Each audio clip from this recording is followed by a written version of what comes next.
de la CECAS ne doivent appartenir à aucune instance, c'est ça, non? Tout à fait. Tout à fait.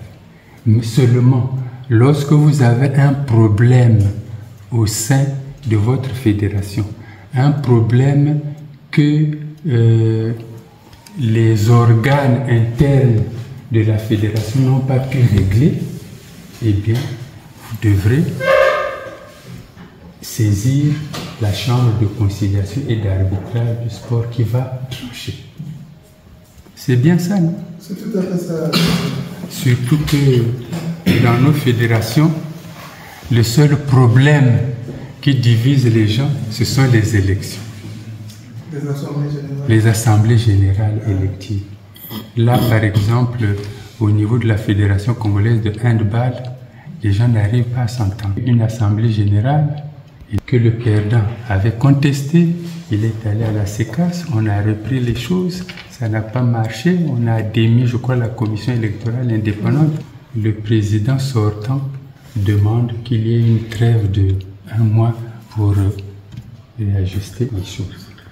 Donc la CECAS, c'est lorsque vous n'avez pas pu trouver de solution à un problème interne, eh bien, vous allez là-bas pour qu'on tranche. Chambre de conciliation et d'arbitrage du sport. Vous ne devez pas aller au tribunal civil, non. Les problèmes de sport se règlent à la CECAS. Mais cette disposition doit être contenue dans les statuts. Et puis que la loi de la CECAS recrute lui-même. Actuellement, la CECAS se détache même du comité olympique. On n'est plus sous tutelle du comité olympique.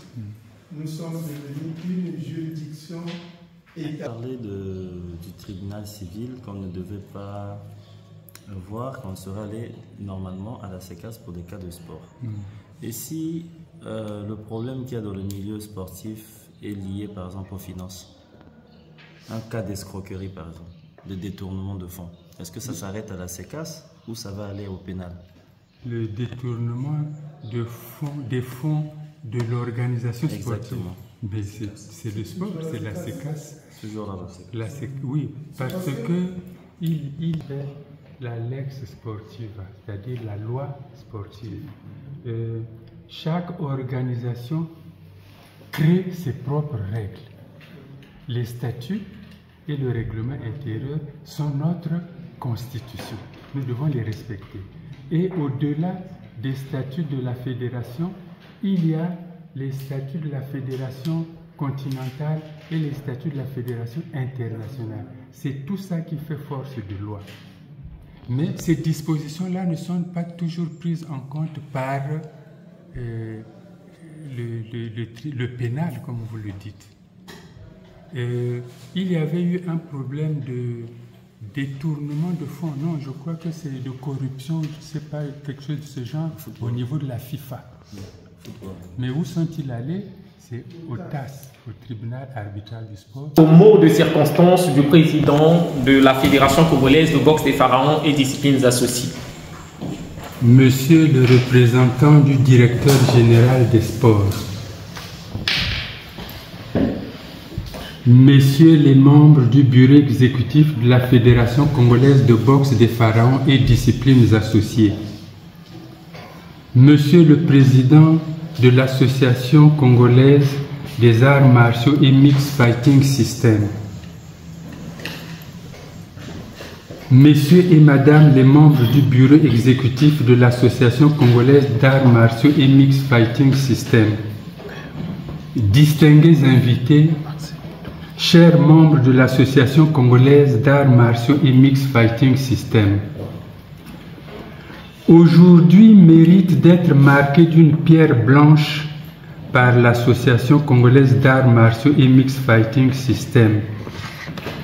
Car ce jour 14 décembre 2024 inaugure l'entrée dans le statut de fédération pour cette association affiliée à la Fédération congolaise de boxe des pharaons et disciplines associées. En effet, après plusieurs années passées sous le giron de cette dernière, l'Association congolaise d'arts martiaux et Mixed Fighting System volera désormais de ses propres ailes sous la dénomination de Fédération congolaise de Mixed Fighting System ou FECOMIX en sigle. Cela est un événement majeur pour cette association. L'élément fondateur de la nouvelle fédération qui sera portée ce jour sur les fonds baptismaux. Côté, la Fédération congolaise de boxe des pharaons et disciplines associées soutient avec le Comité international olympique que, je cite, le sport est un droit de l'homme. Aussi, tout homme et toute femme ont le droit de pratiquer le sport de leur choix. Ceci, toutefois, dans le strict respect des dispositions de la charte olympique. C'est pourquoi la Fédération congolaise de boxe des pharaons et disciplines associées œuvre activement à l'émancipation de ces disciplines associées afin de permettre à un grand nombre de Congolais l'accès au sport. Ceci non seulement parce que le sport unit les peuples, mais aussi parce que celui-ci doit être un vecteur de développement et un levier important du développement durable, tout en y ajoutant l'éducation et la culture. Nous exhortons par conséquent la future Fédération congolaise de Mixed Fighting System à s'engager dans cette voie et à faire rayonner le Congo dans le secteur du sport. En effet, les grandes nations, de l'Égypte ancienne à nos sociétés contemporaines, en passant par la Grèce antique et Rome, se caractérisent par le rayonnement des activités physiques à caractère sportif. Les vestiges de l'ancienne cité d'Olympie en Grèce, où se déroulaient les Jeux olympiques de l'Antiquité, ou bien le Colisée à Rome, voire les allées dallées et soigneusement dimensionnées du complexe architectural englobant la pyramide à degrés de Saqqara en Égypte, lesquelles allées servaient aux courses royales lors du jubilé de Pharaon, en sont des exemples patents. Car le sport est, selon l'Organisation mondiale de la santé, un adjuvant à la santé. C'est-à-dire qu'en dehors du sport d'élite, doit exister le sport de masse ou sport pour tous. Que vive donc la Fédération congolaise de Mixed Fighting System? Gloire et honneur à la Fédération congolaise de boxe des pharaons et disciplines associées. Je vous remercie.